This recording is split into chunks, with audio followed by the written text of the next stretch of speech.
Սիրելի ժողովուրդ, շնորհակալություն։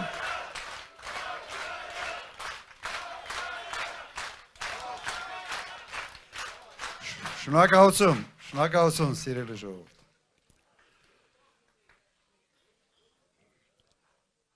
Ես հիմա մտածում եմ, ավելի լրջացնեմ սպասվելիք վտանգները,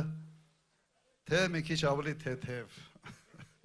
թեթևանցնեմ հնարավոր սպառնալիքների վերաբերյալ։ Բայց փորձեմ լրջացնեմ։ Իսկապես ժողովուրդ ջան, վիճակը շատ ավելի լուրջ է, քան կարող է առաջի հայացքից թվալ։ Այսպիսի մի օրինակ բերեմ եւ հիշեցնեմ ձեզ։ 5 տարի առաջ որևէ մեկի մտքով անցնում էր, որ Հայաստանում իշխանությունը կարող է ուղղակի հարձակվել եկեղեցու վրա։ Ոչ։ Որևէ մեկի մտքով անցնում էր, որ մեր ինքնության դեմ կարող է լինի այսպիսի հարձակում, որ Արարատը հնարավոր է կռվածնել Արագածի հետ։ Երևի ոչ մեկի մտքով չէր անցնում, ճիշտ է, բայց նշանները կային։ 21 թվականին փակվեց մշակույթի նախարարությունը։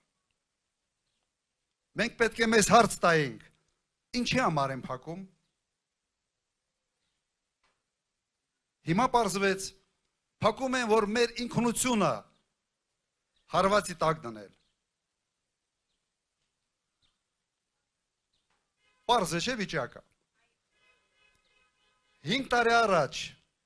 փակվեց Սփյուռքի նախարարությունը։ Այն ժամանակ չենք մտածել, որ սա ինչի համար է սարվում։ Հիմա մենք տեսնում ենք, անում են ամեն ինչ Սփյուռքը Հայաստանից օտարելու համար։ Փակել են գյուղնախարարությունը եւ տեսնում ենք ինչ է կատարվում գյուղական վայրերով։ Բոլոր ցուցանիշներով անկում է ապրում գյուղը, գյուղատնտեսությունը։ Միգուցե տեղ պիտի ազատեն 300,000 ադրբեջանցիների համար։ Եվ հնարավորություն ստեղծեն մեր ինքնությունը թույլատնելով, որ մենք հանդուրժենք այդ մարդկանց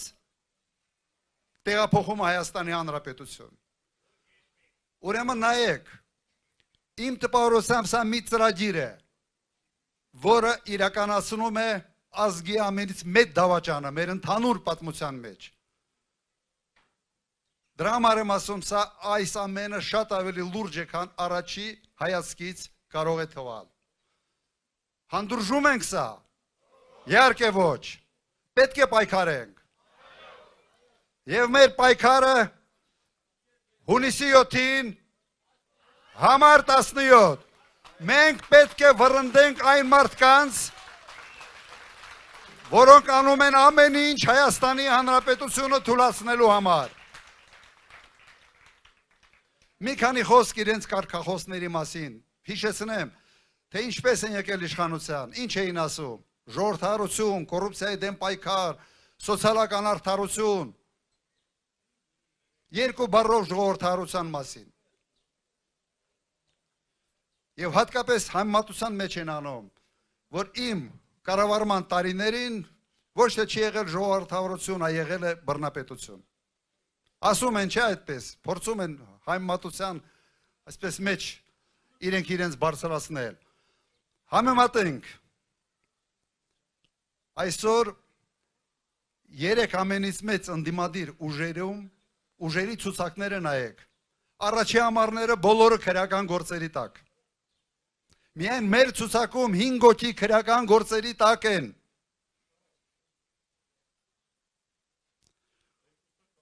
Հայտարարությունները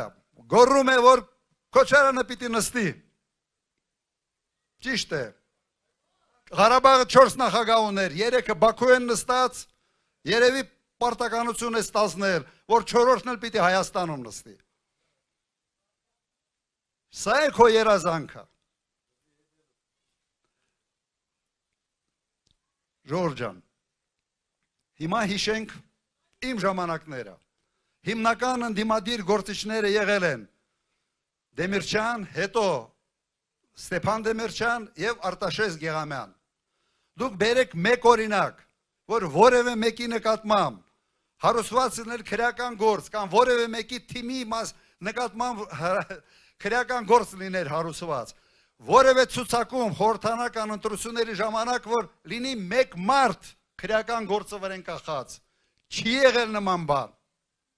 Սա է ձեր ժողովրդավարությունը։ Սա դեմագոգիա է, ստախոսություն, հիմարություն, որոնք հնչեցվում են հիմարների կողմից։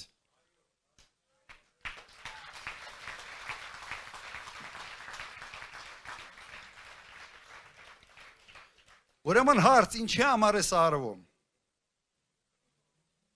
Նպատակը մեկն է՝ թուլացնել Հայաստանի Հանրապետությունը եւ թուլացնել մեր ժողովրդի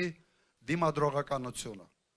Ուրիշ նպատակ ես այս ամեն ինչի մեջ ուղղակի չեմ տեսնում։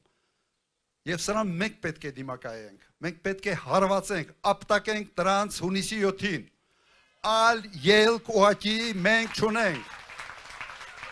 որովհետև վտանգված է Հայաստանի Հանրապետությունը։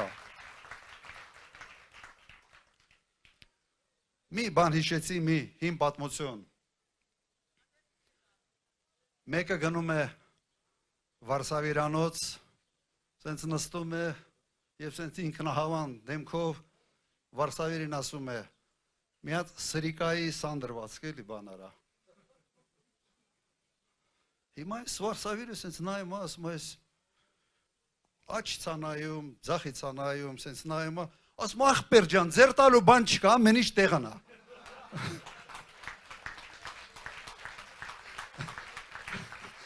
Հիմա մեր ես Նիկոլը, ամեն ինչ տեղն է։ Ժողովուրդ ջան, ամեն ինչ տեղն է։ Եվ մենք միասնական իմ կոչը, իմ խնդրանքը ձեզ, իմ դիմումը անենք ամեն ինչ այս չարիքից ազատվելու համար։ Ուրեմն, հունիսի 7, համար 17, հունիսի 7, 17, միասին կարող ենք, միասին կարող ենք, միասին